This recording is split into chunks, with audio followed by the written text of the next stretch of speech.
hundreds of unidentifiable flying objects. Yes, they were flying quite high. How high we couldn't tell because we couldn't get anywhere near their altitude. But they were either very large craft way up or smaller craft still well above what we could get to. For a day and a half, all of this happened. But then no one wanted to talk about it.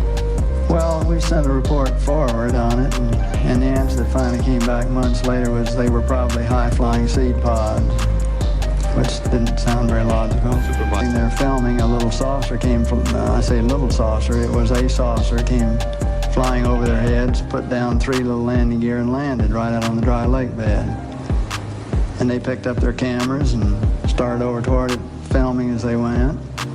And when they got in fairly close to it, it lifted up, put the gear back in the wheel wells, tipped up, and took off at a great rate of speed.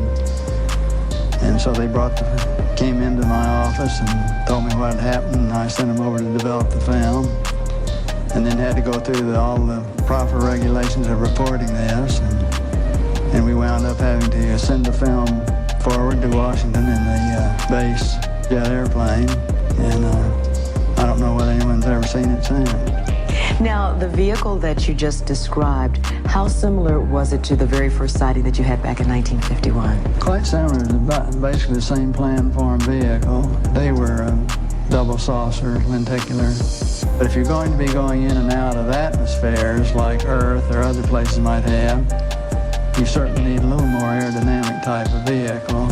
And the saucer has the capability of going through the air at tremendous rates of speed and handling the bow and trailing wave without making shock waves.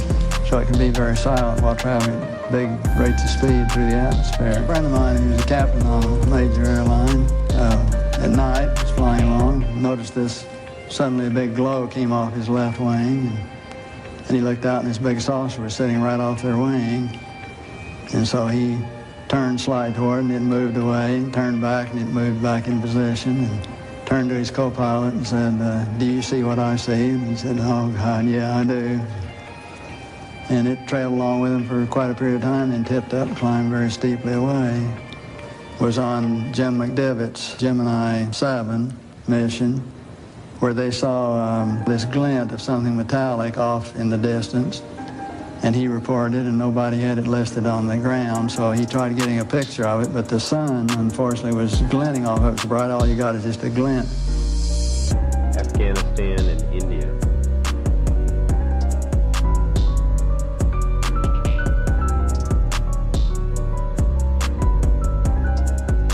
Discovery also moving into sunrise.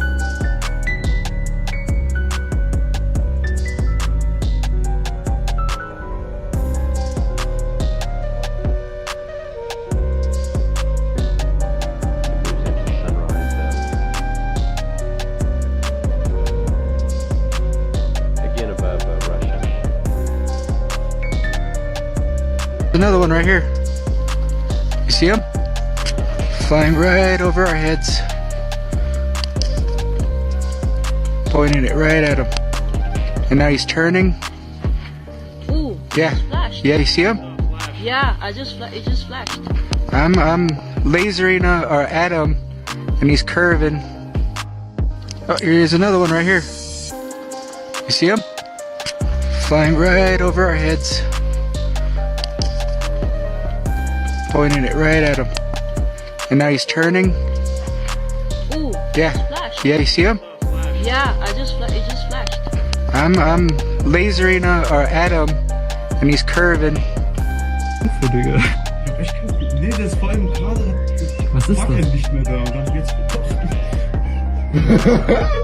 So, voll dieses rote Licht. Ey, ich film das lieber, oder? Hä, ich film's lieber, oder? Ja, film's mal, vielleicht ist es ja was. Oh Mann, du kennst auf jeden Fall. Was ist das? Mies komisch. Das leuchtet halt. Was? Das lässt so Sachen fallen. Was?